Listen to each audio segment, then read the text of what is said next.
जय हो।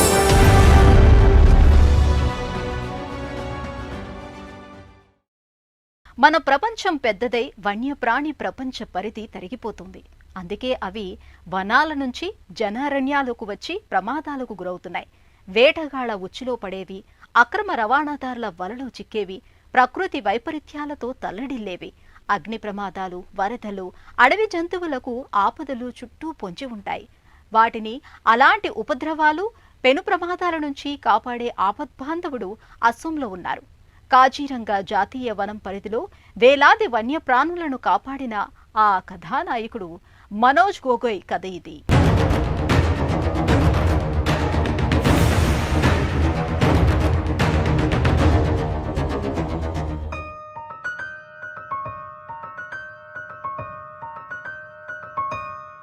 ఈశాన్య రాష్ట్రంలో అదో హరిత బృందావనం, జీవ వైవిధ్య నందనం, కాజీరంగా జాతీయ వనం. అసోం సగర్వంగా పరిచయం చేసుకునే ఒంటికొమ్ము ఖడ్గమృగాలు, చిరుతలు, చిత్తడి జింకలు, నీటి గేదెలకు నెలవైన నేల. అక్కడ వీటన్నింటినీ కాపాడే ఓ ఆపద్బాంధవుడున్నారు. అసమాన ఖ్యాతి గడించిన ఆ వన్యప్రాణి సంరక్షకుడు మనోజ్ గొగోయ్. కాజీరంగా జాతీయ వనం సమీపంలో బొచగావ్లో పుట్టారు. ఆయనకి చిన్నప్పటి నుంచి ప్రకృతి, ప్రాణకోటి అంటే ఎంతో ప్రేమ. వనజీవులతో అనుబంధంతో బతుకుదెరువుకు బాట వేసుకున్నారు. పర్యాటకుల గైడ్గా, జీప్ డ్రైవర్గా జీవన మార్గాన్ని మలుచుకున్నారు. మనోజ్ నేటిదాకా 6000 జంతువులను ఆపద నుంచి రక్షించారు.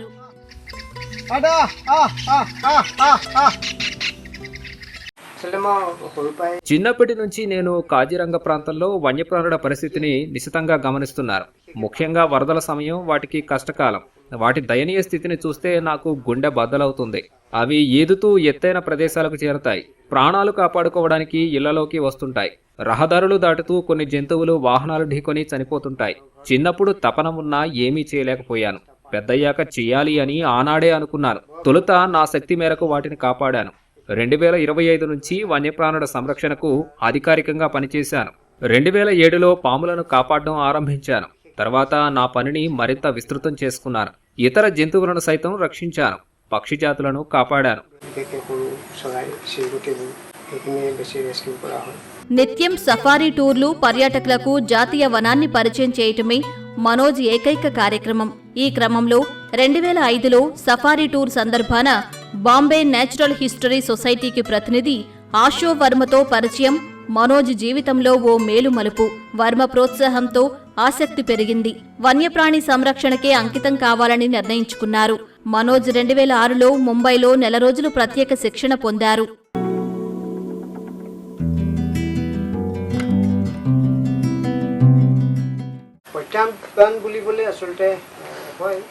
ఇక సవాళ్ళంటారా, ప్రతి పనిలో కష్టం ఉంటుంది. ఈ క్రమంలో అనవసర వ్యాఖ్యలు, విమర్శలు మన చెవిన పడతాయి. పరికరాల లభ్యత లేకపోవడం నుంచి ఎన్నో సమస్యలుంటాయి. నేను ఆపదలో పడిన జంతువులను కాపాడడం ఆరంభించినప్పుడు ఆర్థిక పరిమితులుండేవి.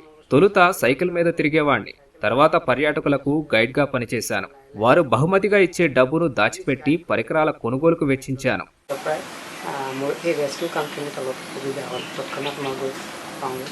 2007లో కశ్మీరీ సైకియాతో మనోజ్ వివాహమైంది.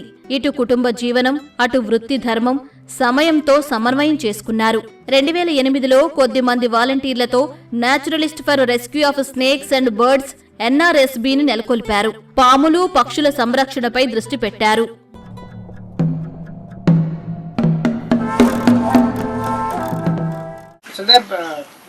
కాజీరంగలో వన్యప్రాణి సంరక్షణకు అనేక సంస్థలు, సంఘాలు పనిచేస్తున్నాయి. 2008లో ఈ ధ్యేయంతోనే నేను ఓ స్వచ్ఛంద సంస్థను నెలకొల్పాను. 2014 నుంచి 20 మధ్య నేను ఉద్యోగిగా కార్బెట్ ఫౌండేషన్తో చాలా సన్నిహితంగా మెలిగాను. జాతీయ ఉద్యానవనంలో వన్యప్రాణి రక్షణకు, చుట్టూ నివసించే ప్రజల సంరక్షణకు కార్బెట్ ఫౌండేషన్ ఎంతో చొరవ తీసుకుంది. వారితో కలిసి పనిచేయడం వన్యప్రాణుల్ని కాపాడే నా చర్యలకు ఎంతో ఉపకరించింది. వన్యప్రాణుల సంరక్షణను ప్రాణాస్పదంగా భావించే మనోజ్ అభిరుచిని అతడి కుటుంబం ప్రోత్సహించింది. కుమార్తె భూమి సహకరించింది. రక్షించిన జంతువులతో మనోజ్ ఇల్లే ఒక వన్యప్రాణి సంరక్షణ కేంద్రాన్ని తలపించింది.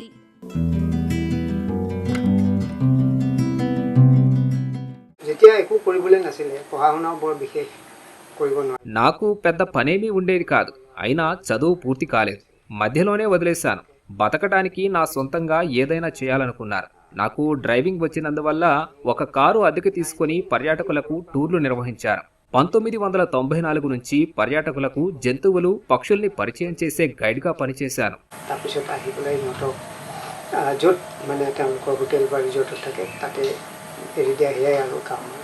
వన్యప్రాణి సంరక్షణలో అవిరళ కృషికి గాను మనోజ్ను ప్రపంచం గుర్తించింది. 2014లో the Corbett foundation wildlife warrior పురస్కారంతో సత్కరించింది. మనోజ్ పనిచేసేది కేవలం వన్యప్రాణులను రక్షించడానికే కాదు, కోలుకునేదాకా వాటికి పునరావాసం కల్పిస్తారు. తర్వాత స్వేచ్ఛగా వదిలివేస్తారు. ప్రతి జంతువుకు కొన్ని ప్రత్యేక అవసరాలుంటాయి. Brown fish owl, kingfisher పక్షులు మరికొన్ని అతని నేస్తాలయ్యాయి.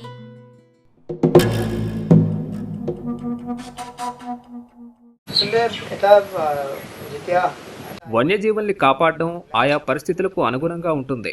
గాయపడ్డ వాటిని పట్టి చికిత్స చేయడం, తర్వాత సజీవంగా వాటిని వదిలివేయటం. రెస్క్యూ అంటే ఇదే. వేరు వ్యక్తులు సాయపడితే మా పని సులభం. కొన్ని పర్యాయాలు జంతువులు వెదురు పొదలు, కంచెల్లో ఇరుక్కుపోతాయి. కొన్ని సమయాల్లో మన ఇళ్లలోకి వస్తాయి, వలలో చిక్కుకుంటాయి, లేదా రోడ్డు దాటుతుండగా వాహనాలు ఢీకొని గాయపడతాయి. మనోజ్కి వన్యప్రాణుల సంరక్షణలో భవిష్యత్తు ప్రణాళికలు ఉన్నాయి. పాములు, పక్షులను కాపాడే ఎన్ఆర్ఎస్బి కార్యక్రమాలను మరిన్ని ప్రాంతాలకు విస్తరించాలని, యువతను ఇందులో నిమగ్నం చేయాలని భావిస్తున్నారు.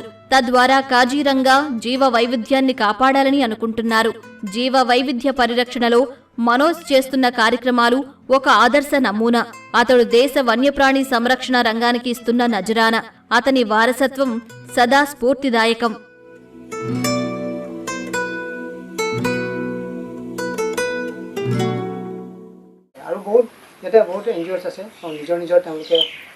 వన్యజీవులు, జీవజాతుల పరిరక్షణపై యువతరంలో అవగాహన తేవడం నా ప్రధాన లక్ష్యాల్లో ఒకటి. నేను వారికి కొంత సమయం గడుపుతాను. పక్షులపై అధ్యయనంలో, వాటిని కాపాడే కార్యక్రమాల్లో నిమగ్నం చేస్తాను. ఈ దిశగా గ్రామాల్లో అవగాహన కార్యక్రమాలు నిర్వహించాల్సి ఉంటుంది. పక్షులు, వన్యప్రాణులు కోల్పోయిన ఆవాసాల్ని పునరుద్ధరణకు మాకింకా సమయం ఉంది. ఈ లక్ష్య సాధనకు అంతా కలిసి పనిచేయాలి. বিভিন্ন বার্ড ওয়াচিং বা বেলেগ বেলেগ রেস্কিউ অপারেশন কামতো তেওঁলোক যায়।